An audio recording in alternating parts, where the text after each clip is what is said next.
I got the cash in the bag, stadium packed. Born a rock star in this life, gonna live it up on the attack. Baby, I'm bad. I just wanna get caught up in this life. I'm crazy, I'm mad. Doing no cap. Only God wants you, better go live it up.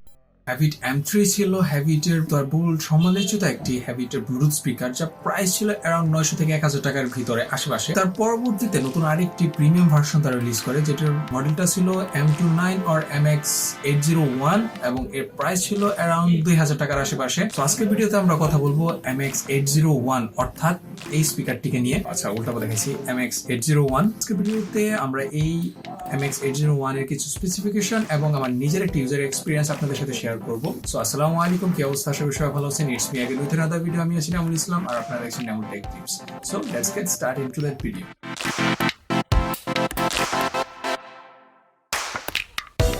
আজকের ভিডিওতে মূলত আমরা তিনটি বিষয় নিয়ে কথা বলবো।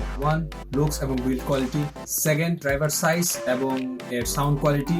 3, এই প্রাইস রেঞ্জে আমাদেরকে এই স্পিকারটি নেওয়া আসলে কি, বিষয়টি নিয়ে আমরা কথা বলবো। প্রথমে কথা বলা যাক যে এই স্পিকারটির লুকস এবং বিল্ড কোয়ালিটিকে নিয়ে। প্রাইস অনুযায়ী বিল্ড এবং লুকস গুড এনাফ। বডিটি প্লাস্টিক বিল্ড, কিন্তু এরপরেও হাতে কোনো রকমের চিপ ফিল দেয় না। উপরে আপনাকে ম্যাশ ফেব্রিক টাইপ, যার কারণে হাতে যথেষ্ট পরিমাণে প্রিমিয়াম ফিল দেয়। সামনের দিকে আছে জাস্ট দুটি 10 ওয়াটের ড্রাইভার এবং একটি এলইডি ডিসপ্লে, যাতে আপনারা টাইম, কানেক্টিভিটি ইন্ডিকেটর ইত্যাদি দেখতে পারবেন। এরপর আসা যাক পোর্টস এবং সাউন্ড কোয়ালিটি।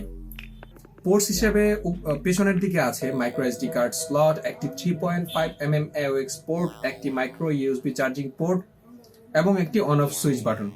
উপরের দিকে আসলে দেখা যাবে ব্লুটুথ অন অফ সুইচ। এরপর আছে মিডিয়া কন্ট্রোল বাটন, যার মাধ্যমে volume up and down button, mode change button এবং একটি টাইম কন্ট্রোল বাটন।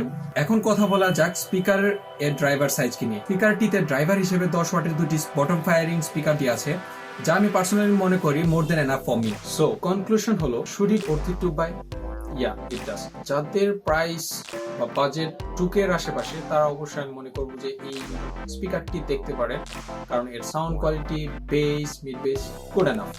সবাইকেই হতাশ করবে না, সবাইকে না, অনেক সবারই মন মতো হয়ে যাবে। এটা নিয়ে আর কোনো কথা বললাম না। এই ভিডিওটিতে আমরা অনেক জিনিস নিয়ে কথা বলি না, যেমন এই স্পিকারটিতে কিভাবে ওয়াচ গুলো সিলেক্ট করতে হয়, ওয়াচ ফেস তো নাই, ওয়াচ কিভাবে ঠিক করতে হয়, এর এফএম কিভাবে স্টার্ট করতে হয়, এগুলো নিয়ে কথা বলি। কারণ এগুলো আমার কাছে মনে হয়েছে যারা স্পিকারটি নিবে তারা অনায়াসে ম্যানুয়ালও যদি নাও পড়ে, এরপরও তারা এই জিনিসটি ঠিক করে নিতে পারবে। তো আমার কাছে মনে হয়েছে এই জিনিসগুলো পুরো ইউজলেস, তাই আমি এই ভিডিওতে এই বিষয়টির কোনো কথা বলি না। এই ভিডিওটির মেইন যে পার্ট গুলো ছিল, আমি ওই জিনিসগুলো নিয়ে আপনাদের সাথে শেয়ার করছি।